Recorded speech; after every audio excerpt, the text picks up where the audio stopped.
MBBS இன் தமிழ் நூல் வரிசையில் இப்போ நாம் கம்யூனிட்டி மெடிசனில் சமூகவியல் மருத்துவம் சார்ந்த ஒரு தலைப்பை பார்க்க போகிறோம்.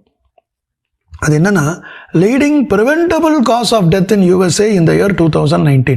அதாவது அமெரிக்கா போன்ற ஒரு வளர்ந்த நாட்டில், இப்போ எந்த நாடு வளர்ந்த நாடாக இருந்தாலும் இது பொருந்தும், சரியா?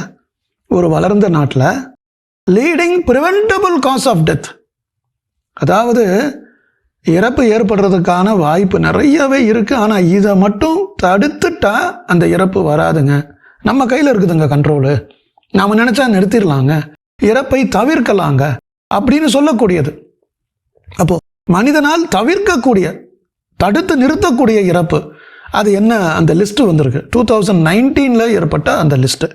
அந்த லிஸ்ட்டில் என்னென்னா, முதல்ல டொபாக்கோ யூஸ், சிகரெட்டு. நம்ம சிகரெட் குடிக்க மாட்டேன்னு சொல்லி ஒருத்தர் முடிவெடுத்து இருந்தால் யாரும் அவர் கட்டையால் அடித்து சிகரெட் குடின்னு சொல்ல போகிறதில்ல. ஸோ அதனால் அதுதான் முதல்ல, அதை நம்ம விட்டுறலாம். அது நாமே தடுக்கக்கூடிய ஒன்று. முதல்ல சிகரெட் குடிக்கிறவங்களுக்கு அதை விட்டுறணும்.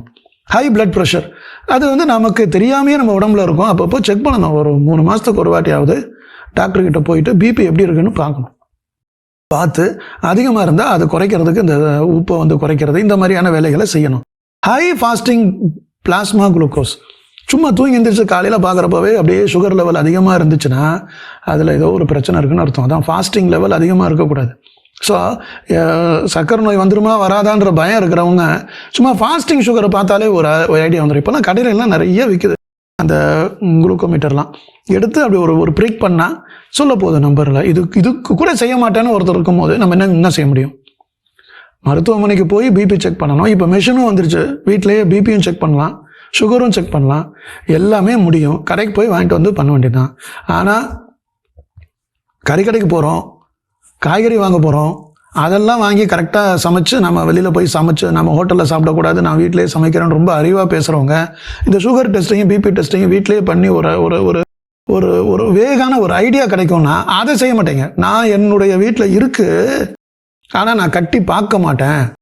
எங்கள் வீட்டில் இன்னொருத்தவங்க பயன்படுத்துகிறாங்க அந்த குளுக்கோமீட்டர், அதில் ஒரு புதுசாக ஒன்று வாங்கி அதை குத்தி பார்த்தா தெரியும், அவங்க அடிக்கடி பார்ப்பாங்க, ஆனால் நான் செய்ய மாட்டேன் அப்படி சொல்கிறவங்களுக்கு நம்ம ஒன்றும் செய்ய முடியாது. வாழ்க வளமுடன்னு தான் சொல்ல முடியும்.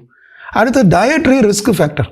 இந்த டயட்ரி ரிஸ்க் ஃபேக்டருங்கிறது கண்டதையும் தின்றது, எது கிடைக்கிறதோ அதை தின்றது, காரணமே இல்லாமல் தின்றது, எல்லா நேரமும் உட்காந்து தின்றது, அது செய்யக்கூடாது. ஹை BMI, உடம்புடைய பருமன் அதிகமாக இருந்தால் குறைச்சிக்கிறது நல்லது.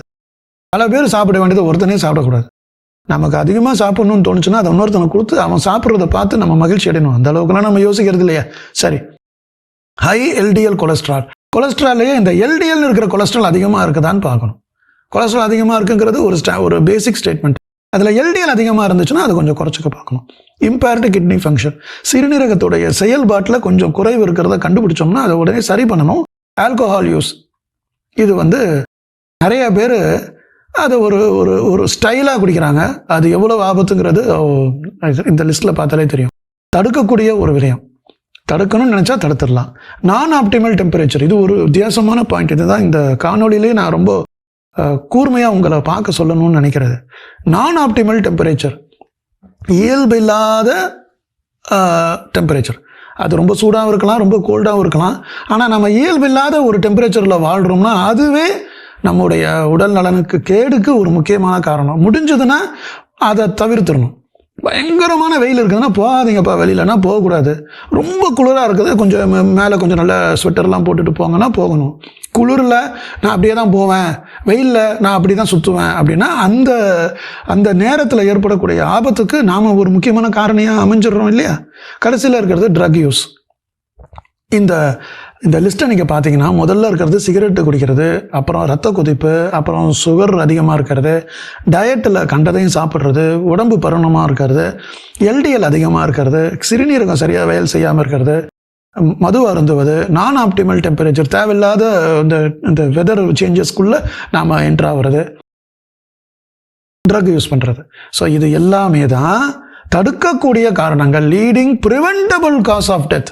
இதையெல்லாம் நீங்கள் ப்ரிவென்ட் பண்ணிட்டீங்கன்னா உங்களுடைய இறப்பு தேவையில்லாமல் நிகழாமல் அது பாதுகாக்கப்படும்.